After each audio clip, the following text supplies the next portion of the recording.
Larry Johnson, bienvenido, querido amigo. Antes de llegar al memorando de entendimiento de Trump y al estrecho de Hormuz, ¿por qué crees que el presidente Vladimir Putin sintió la necesidad la semana pasada de decir tan ostentosamente a Europa que Rusia está lista para la guerra con ella? Pues porque Europa sigue hablando de atacar a Rusia. Y Putin, en su discurso del 23 de junio, habló ante las promociones que se gradúan. Piensa en ello como West Point, la Academia Naval, la Academia de la Fuerza Aérea, la Academia del Buró Federal de Investigaciones y los oficiales de la Agencia Central de Inteligencia reunidos para escuchar al presidente. Y Putin lo dejó muy claro. Trazó paralelismos con la Operación Barbarroja, la invasión de la Unión Soviética por los nazis, el 22 de junio de 1941. Dijo básicamente que estamos en un universo paralelo y enfatizó que Rusia estaba lista para afrontar ese reto. Así que Rusia, creo, la actitud que se refleja es que anticipan por completo que van a ir a la guerra con Europa. No es que Rusia elija ir a la guerra, sino que Europa le está trayendo la guerra a Rusia. Los europeos, especialmente los británicos, han estado lanzando ataques o ayudando a Ucrania a lanzar ataques dentro de Rusia. También Estados Unidos.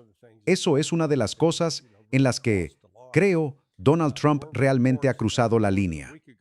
Hubo informes hace más de una semana, en realidad hace una semana y media, de que los británicos enviaron un cargamento de material radiactivo al puerto de Odessa. Los rusos lo siguieron, no lo sacaron ahí mismo. Lo siguieron hasta Kiev y volaron el sitio donde estaba almacenado.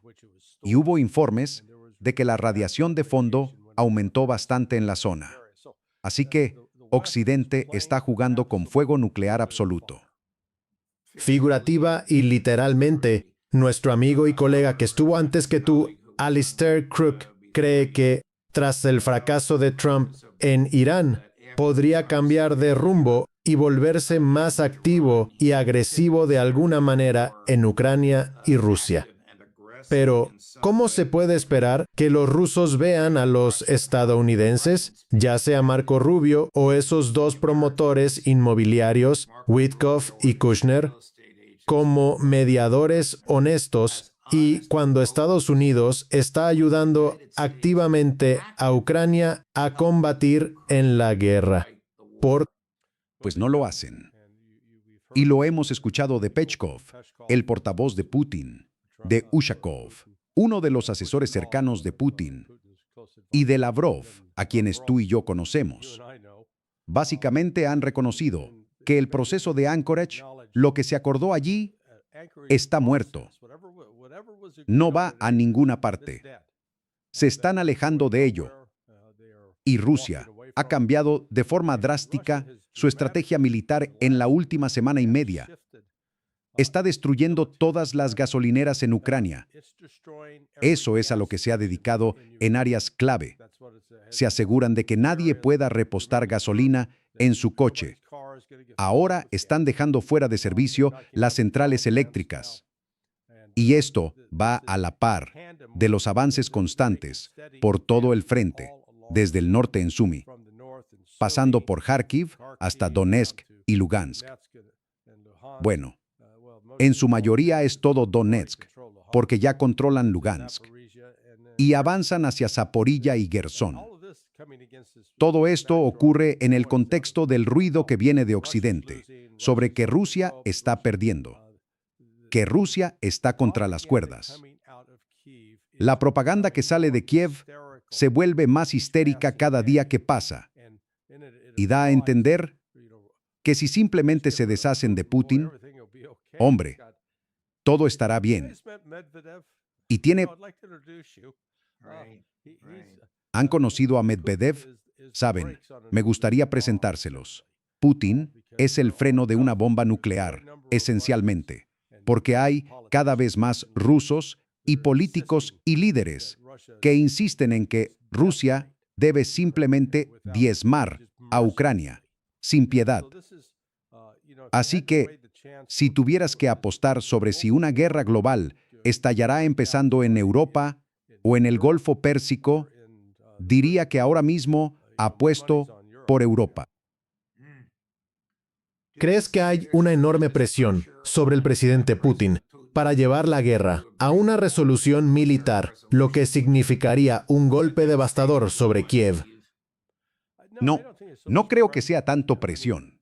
Quiero decir, sí, hay presión, pero no ignoremos que el propio Putin está enfadado por esto. No está sentado diciendo, vamos a salir a poner flores en los cañones de los fusiles de los ucranianos. Se ha vuelto más impaciente y se apoya en el Estado Mayor. Creo que la gente debe entender esto. Putin no es quien da las órdenes militares. No está en un búnker como Adolf Hitler, indicando a los ejércitos a dónde ir. Él delega en el general Gerasimov para que ustedes averigüen qué necesitan para ganar esta guerra. Díganme qué tienen que hacer. Hay quienes insisten en que hay que quitarse los guantes. Pero, mira, creo que el mayor problema de Rusia es que es pésima en operaciones informativas. No saben vender lo que están haciendo. Mantienen muchas cosas en secreto. Buenos asis perasima, tiza. Larry, ahora hablas de otra amiga nuestra, María, sí. Sí, ella es la portavoz del Ministerio de Relaciones Exteriores, pero no le corresponde explicar lo que Rusia está haciendo realmente. He hablado con gente de los medios y les dije, por el amor de Dios, hagan un mapa interactivo que muestre desde 2022 hasta ahora cómo han progresado, cómo se han ido moviendo y los distintos territorios que tienen. Y ellos dicen, sí, quizá deberíamos hacerlo. Hay maneras de contar su historia y son pésimos en eso. Vaya. Y mientras tanto, ¿quién está pagando a los fabricantes de armas de Estados Unidos por los envíos de armas a Ucrania? ¿Lo están financiando los europeos? Sabah. Pues no lo sé. No sé si el dinero se ha movido realmente. Lo que sí sé, lo que aprendí la última semana, es que parte del dinero que Estados Unidos envía a Ucrania se desvía. Una porción se sacaba literalmente en bolsas a Lituania y Letonia o se llevaba a Dubái en los Emiratos Árabes Unidos y se depositaba en bancos allí. Después se usaba. Sé que en Dubái se empleó para comprar proyectos inmobiliarios en desarrollo. Era como una estafa piramidal. Y una vez que lo invertían, compraban la propiedad y luego la vendían para obtener ganancias y sacaban beneficio. Y esos ingresos se presentaban como supuestos beneficios legítimos de una operación inmobiliaria enviados a Israel. Y desde Israel, parte de ese dinero terminó en los bolsillos de miembros del Congreso de los Estados Unidos. Vaya. Cuyos nombres no estás en libertad de mencionar. Vaya. Solo tienes que preguntar quiénes son los principales defensores de que la guerra en Ucrania continúe, y ahí tienes tu dinero, amigo. Vaya. Bueno, el memorando de entendimiento se está desmoronando, ¿no? Estados Unidos lo ha violado. Y queda la pregunta, ¿seguirá en pie? Inicialmente, las delegaciones de Estados Unidos e Irán debían reunirse de nuevo en Suiza mañana. Viajaban hoy para hablar mañana, y esas conversaciones debían tratar asuntos nucleares. Ahora, tras los sucesos del fin de semana en los que Estados Unidos, así es como Estados Unidos violó el memorando de entendimiento. En el memorando no se establece que Irán no pueda detener un buque que transite por el estrecho de Hormuz si infringe los protocolos de la Autoridad del Estrecho del Golfo Pérsico de Irán. Esos protocolos, que Irán emitió hace unas 4 semanas, estipulan que cualquier barco que quiera transitar debe registrarse ante el cuerpo de la Guardia Revolucionaria Islámica. Y originalmente iban a cobrar una tarifa, pero por ahora dijeron que no habría tarifa durante 60 días. Eso significa que quedaban efectivamente 50 días, y para eso debes pasar por las aguas que nosotros designemos. Estados Unidos, en cooperación con los británicos, dirigieron el primer barco, llamado Ever Lovely. y eso fue el viernes, e intentó deslizarse a lo largo de la costa de Omán. Fue alcanzado por un dron, y en represalia, en respuesta a ese acto de Irán, Estados Unidos atacó a Irán, e Irán respondió atacando objetivos en Bahrein. La realidad es que esos ataques no fueron eficaces.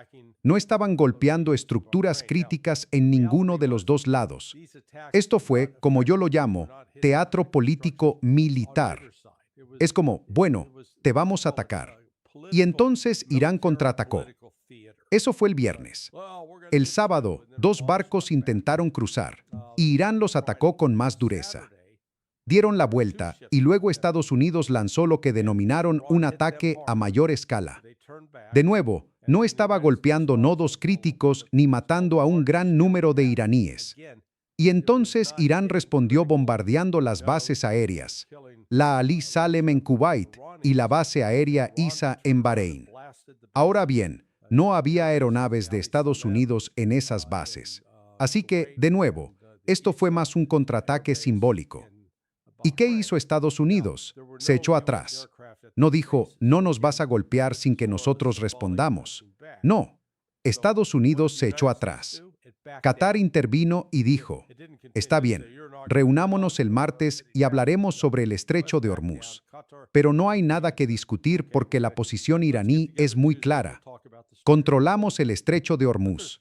Hemos emitido los protocolos de la Autoridad del Estrecho del Golfo Pérsico, las directrices, lo que los barcos deben hacer, porque esencialmente lo que querían asegurar es que no salga ningún barco destinado a Israel.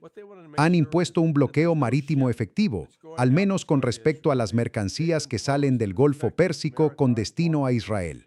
Por lo demás, cualquier otro barco puede pasar. Y eso sigue siendo así. Aún pueden pasar si cumplen con lo que Irán exige. El problema son los europeos. Algunos de ellos, ya sabes, como los armadores griegos que tienen barcos atrapados allí. Se niegan a navegar por la zona controlada por Irán porque temen que, si lo hacen, serán sancionados. Ser sancionados en Europa por infringir. Así que eso no es problema de Irán, eso es un problema estúpido de los europeos. Claro, claro. Aquí hay alguien que, sorprendentemente, está de acuerdo contigo. El asesor de seguridad nacional del expresidente Biden, Jake Sullivan.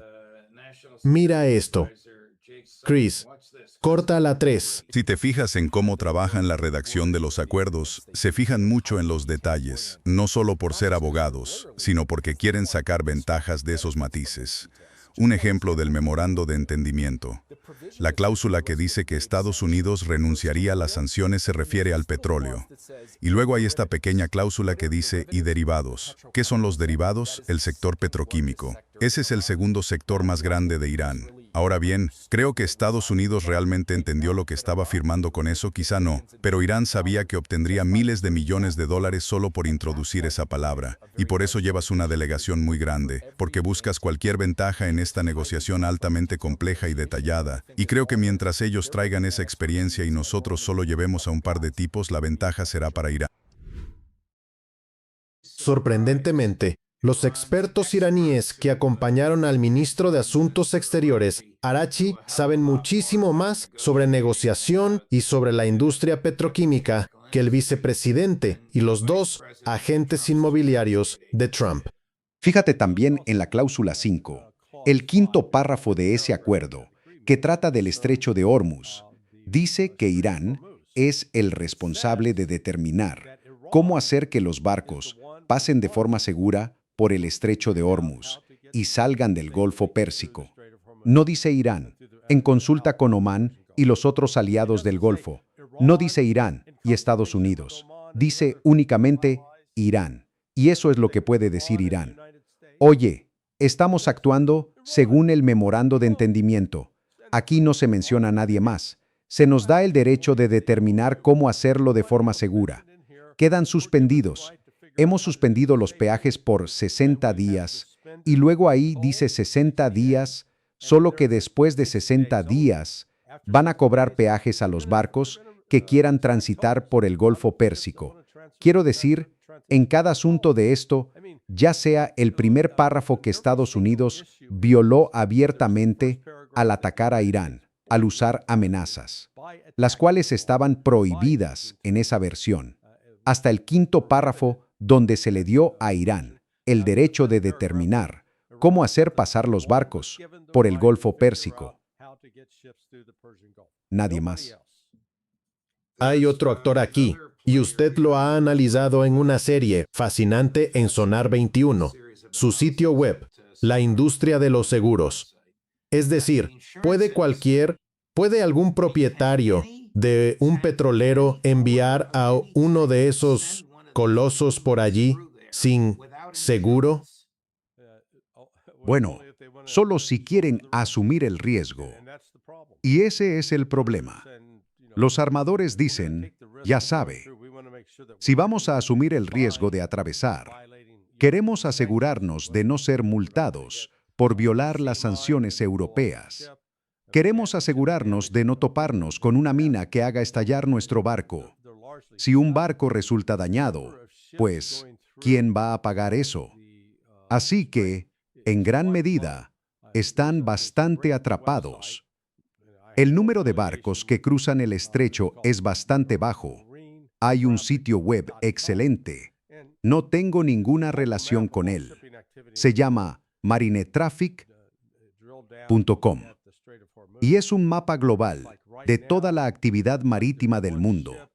Puedes profundizar, mirar el estrecho de Hormuz, y ahora mismo parece que hay un barco llamado Vaughan que se dirige hacia afuera y va a Fujairah, en los Emiratos Árabes Unidos, que está en el mar de Omán, pero está navegando por el canal iraní, que está cerca de la isla Kamsh. No ves ninguno de los barcos. Como el otro día, Estados Unidos intentó escoltar a uno de estos barcos. Y ayúdame con la física aquí, juez. Un barco va a unas 12 millas por hora como mucho, y lo acompaña un caza F-16 que va a 300 millas por hora. ¿Cómo acompañas a un barco así? Ya sabe. En fin, intentó rodear por las aguas junto a Omán, cerca de un lugar llamado Kasab, y los iraníes lo interceptaron. Dio la vuelta y retrocedió. Sin embargo, todos los analistas de inteligencia de fuentes abiertas dijeron, este barco se abrió paso por la defensa iraní. ¿Qué pasó? Resultó que no, y puedes comprobarlo en el mapa. Puedes ver exactamente dónde estaba el barco. Se llamaba Velos Turquoise. Creo que ese era el nombre de ese barco. El punto es que Irán tiene el control del estrecho de Hormuz. Lo que Estados Unidos en verdad está haciendo ahora mismo, porque hay muchos informes de que estamos acumulando fuerzas en la región. No, no lo estamos. Todo ese tráfico aéreo que la gente está viendo son movimientos para sacar activos de Estados Unidos del Golfo Pérsico. El Pentágono, Pete Hegges, firmó una orden, creo que hace 5 días, que ordena la retirada de las fuerzas de Estados Unidos de la región.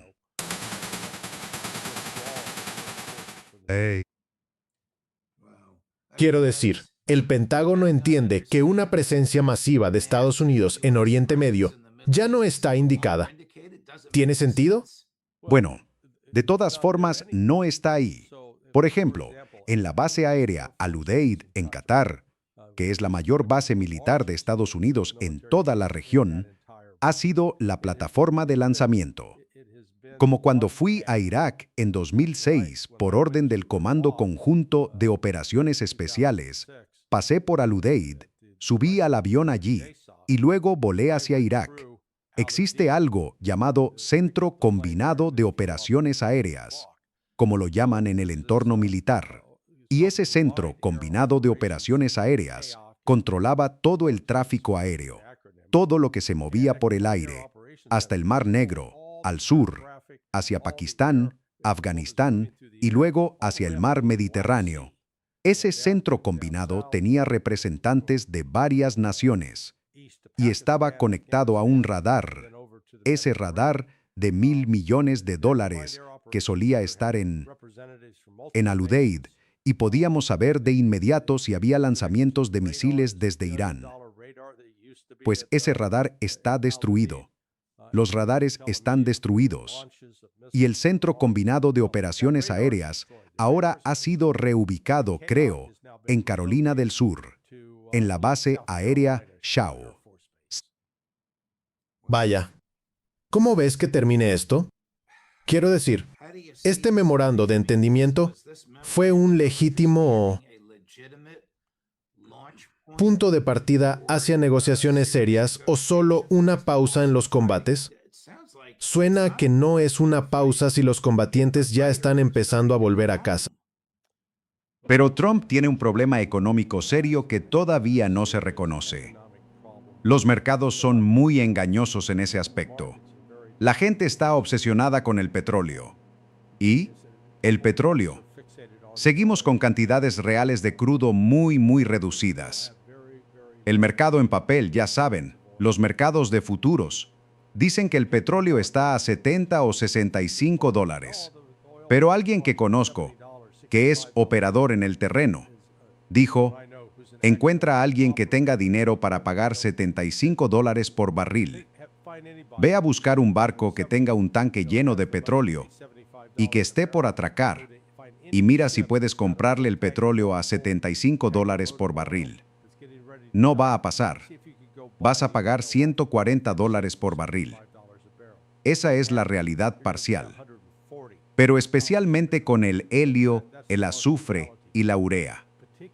El precio del helio prácticamente se ha duplicado, y por eso vieron a Tim Cook de Apple salir la semana pasada o a finales de la anterior a anunciar que Apple va a subir sus precios.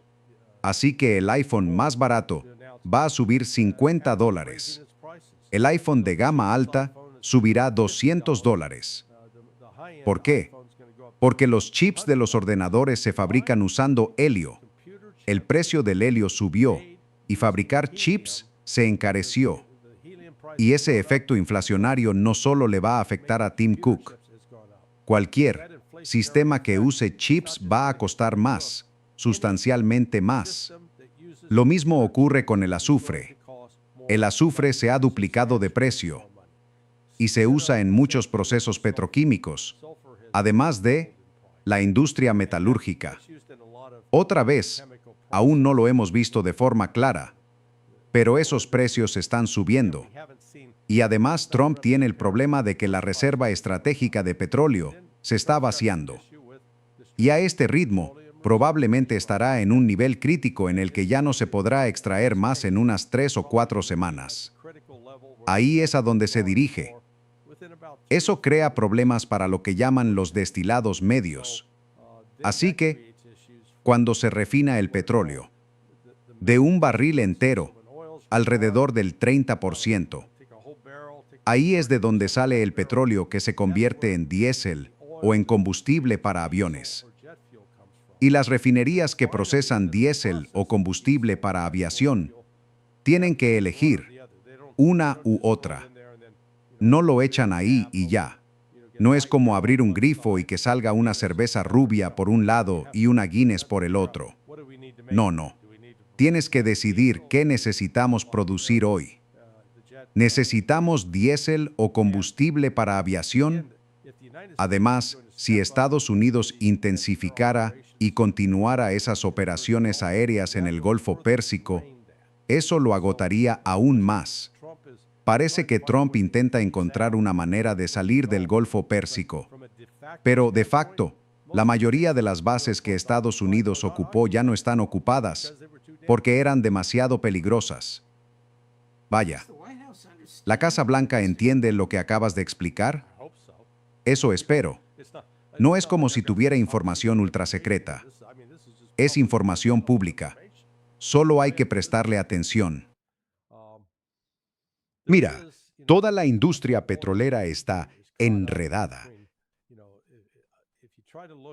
Si intentas verla solo como oferta y demanda convencional y luego relacionarla con el precio del barril, te equivocarás, porque existe todo un mercado de lo que llaman derivados. Si recordamos 2008 y la crisis inmobiliaria, o la crisis de derivados que casi colapsó el mercado financiero, es el mismo tipo de situación que ocurre ahora. Es lo que Jake Sullivan comentó en ese clip que acabamos de poner.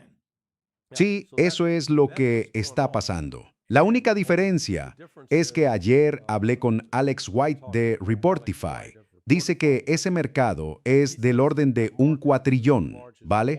No un billón, un cuatrillón. Es una cantidad de dinero enorme. ¿Qué? ¿Qué es un cuatrillón? ¿Un billón por un billón? Sí, un billón por un billón. Madre mía. Sí, ni siquiera puedo imaginar cómo es ese número. Sí, es realmente incomprensible. Vaya. Así que hay grandes fuerzas financieras detrás de todo esto, pero si pasas por encima de la manipulación financiera y vuelves a lo básico y preguntas cuánto cuesta fabricar un iPhone, te saldrá más caro porque los chips cuestan más. Hay menos chips fabricándose porque alrededor del 44% del suministro mundial de helio ya no está disponible y la competencia por ese helio ha duplicado el precio y está a punto de triplicarlo. Y por eso hay menos chips, menos computadoras. Vaya, ¿y qué necesitamos ahora mismo con esta revolución de la inteligencia artificial? Pues necesitamos más computadoras. Así que incluso esos negocios, esas empresas, están enfrentando un aumento de precios repentino y drástico. Entonces los costos están subiendo. Y vimos los informes de que la inflación en Estados Unidos ha subido. El objetivo de la Reserva Federal era del 2%. La inflación supera el 4%. Vaya.